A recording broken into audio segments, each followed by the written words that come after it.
My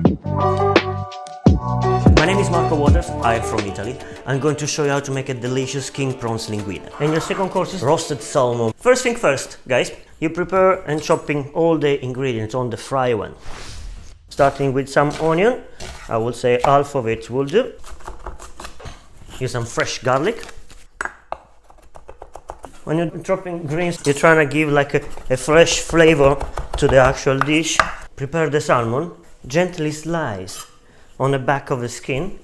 This is another of those things that go by taste, but I will say about a couple of centimeters thick. Fire up the hobs, put in just a little line of olive oil. First the veggie, half of the amount you choose between parsley and dill.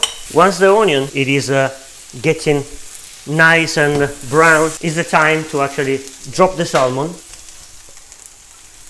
High flame as well. So we just need like a pinch of pepper. Once the water dries up from the prawns, you can add a glass of wine. Must be no fruity, no sweet. It's about half a glass of wine per couple.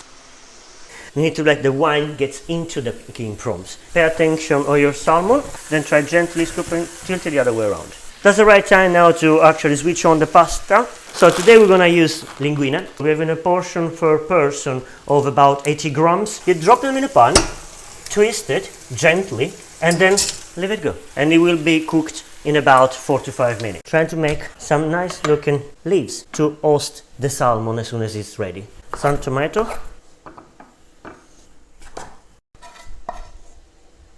We're gonna add some more cherry tomato, touch of salt, and your second course is done while your pasta is done. This one is almost ready. The water is almost gone. You can definitely feel the fragrance of all this wine, all the spices. You just cool the pasta, no rinse it, no nothing. Drop the quantity that we chose. Leave it rest for a few seconds. This is one of those dishes that classically has to be eaten piping hot. Voila! As I say back in my home funny country, buon appetito!